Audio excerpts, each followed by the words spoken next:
Have you had that to-do task that's been on your list for every day, but it was for yourself, so it never gets done?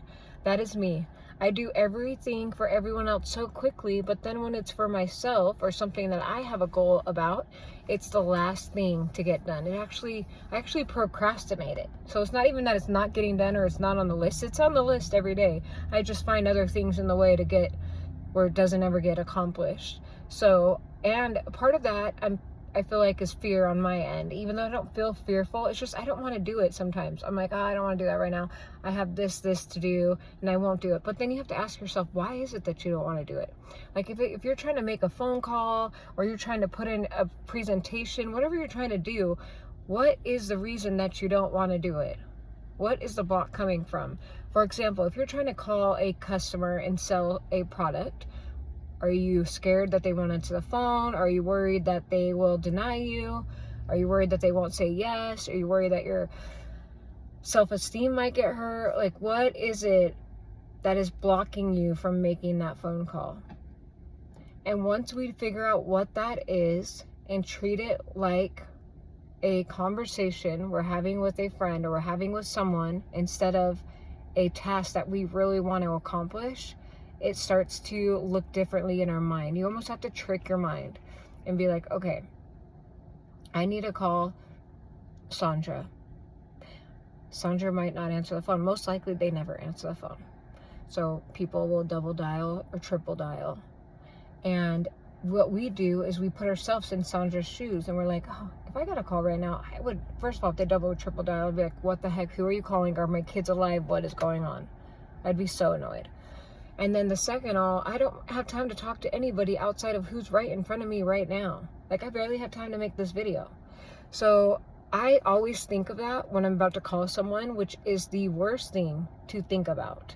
Because at the end of the day, whatever product you are trying to sell or trying to give them or offer them, do they need it or not? If they don't need it, then what are you even doing? If it's something that they need, like I sell life insurance, then yeah. Without it, they're going to be in a totally different situation if I do not call them. I might be the conversation that saves their life later on or their situation that they're in.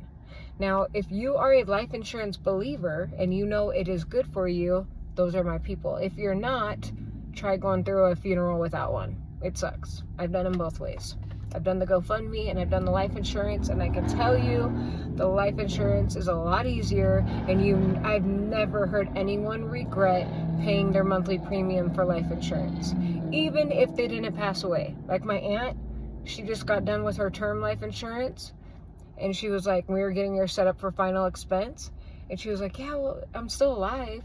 Yeah, exactly. And if you weren't, or your husband wasn't, which he had a heart attack, you would have been very grateful that you had some life insurance together.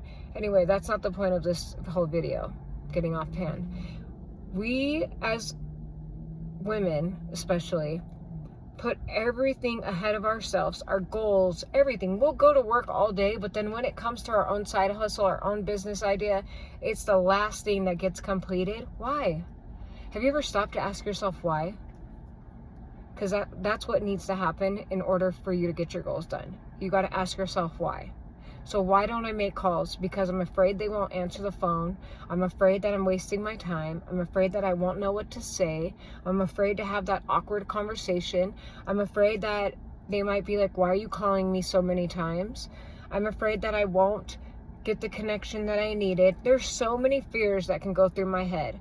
But what happens if they do answer the phone and the conversation is good and I'm able to give them the product that they need?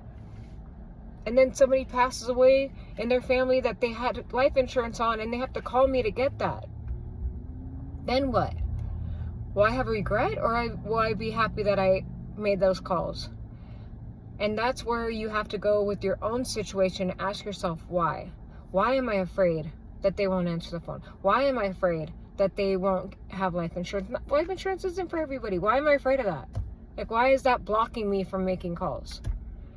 And you ask yourself that same question, why? And then ask yourself why again, 3 times. You answer the first why? because it's going to hurt my self-esteem. It's going to hurt my poor little heart. I'm going to be embarrassed. Like, I don't even know these people. Who does it matter? Some of them don't even live in the same state as me. So why does that even matter? But in my brain, it matters for whatever reason. So that's why we have to walk it through so that it no longer matters and it's no longer controlling me. So if you have that same situation where you are constantly doing everything for everybody else and you do not want to continue to do that, you want to put yourself first and you want to stop procrastinating the things that you are doing, ask yourself, why am I avoiding this? What is about it that's making me avoid it? When you answer that question, ask yourself, why is that a factor that's making me avoid doing what I'm doing? And then ask yourself, why does that matter? Those 3 questions, once you get to the bottom of it, you'll have a better understanding of the way you feel and the way your mind's telling you to feel so that you can change it. Because until you change that, your behaviors will stay the same.